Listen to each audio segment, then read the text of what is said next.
Hi, Larry Stewart here with ForConstructionPros.com. I'm in Union, Oregon at Buffalo Peak Golf Course with Tim Phelps, who's product manager for Barreto, and we're talking about the RTK tracked trenchers, which have really come a long way in the last few years, Tim. The RTK is kind of an interesting machine at 1,700 pounds. This is a pretty heavy trencher. It is, and a lot of that is due just because of the mass construction of the machine. That we just put a lot of steel into these machines. Our track contact and our track carriages are a lot larger. And we feel that that added weight really helps when you're trenching. Mm-hmm. Sure. I mean, I imagine you're going to feel a lot less vibration as an operator, but you're also going to have the weight to really pull through some tough stuff. And that's what happens is typically these trenchers, we're seeing a lot of 36-inch dig depths up to 48-inch dig depth, and when you're down that deep, it does make a huge difference when you can have that traction and the weight and the traction on the ground. And plus, this machine is a stand-on, so you also get the weight of the operator on there as well, which just adds in the traction for the machine. With the wheeled machines in the past, the tires were always spinning, so it was hard to get that to get the boom through the ground at anything deeper than 36 inches, and this has allowed us to go up as high as 48. And when we first introduced track trenchers, we were still at a maximum of 42. Then also with the tracks, it allows people to rent the machines throughout the year more.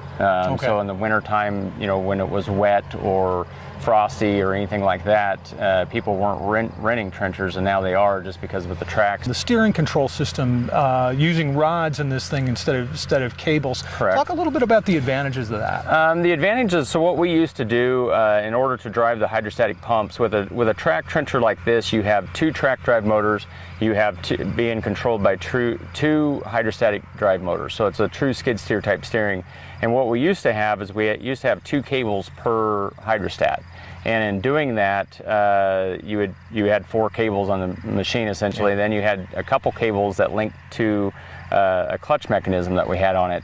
So all in all, I think we had 5 cables. But going to a rod and a spring back to neutral on the hydrostatic pumps, that allowed us to get rid of. Basically, we took 2 rods and it replaced 5 cables. Okay. The problem with those cables was the fact that they would get out of adjustment. People would have to readjust them because now people are renting in the winter. Those cables would freeze. They'd get moisture in there, and they'd break the ends of those cables off.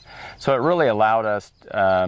It took away any of the weak points that we had or the only weak point that we felt that we had with the machine was with the cables, and we fixed that with the rods. There's been a change in the front end of this machine, and I know it's not brand new. This is sort of the beginning of the RTK. Right. You were telling me a little bit about that. Why don't you describe how the mounting for the bar and the drive changed? So traditionally, what you used to see in a lot of trenchers, which we still use this style in our wheeled trencher, is we had a big boom pivot bushing, and a lot of times they're between a 3-inch to 4-inch diameter, and that's what you have a piece on there called a boom pivot, and so that controls, it's a pivot that controls the bar going up and down, and that has always been an area that breaks down a lot on trenchers, and a lot of the reason why we felt that it breaks down is because it is really close to the dirt. So being close to the dirt and being such a large diameter, it was very susceptible to getting dirt in there, and then it would just wear out over time. And a lot of times that bushing was made of either a composite material or a bronze bushing, something soft. Yeah. So we changed that. We made our whole front end now pivots, the motor and everything, on a single pin, which is about 1.25 inch diameter. Yeah. And it is up a lot further, and it's a lot smaller, obviously. And then it's steel on steel, so that when that pivots, it makes everything, the motor, the front end, and that pivot a lot higher and out of the dirt. Makes it easier to access, and then you just grease that one little pivot, and it's done a lot to help with the front end reliability of these machines. Sure, and I imagine that steel pivot, that bushing and pin is a more common bushing and pin than the what you would have like something centered 3 inches. It is. And it's a lot simpler part. But again, the maintenance of it. I mean, you would have to tear the old style. with the bigger boom pivot bushing, you would have to tear the whole front end apart. If you have to replace this pin, you pull out one bolt, pin slides right out. So it makes the maintenance a lot easier. The whole front end is a lot easier. There's less moving parts in this front end, less parts.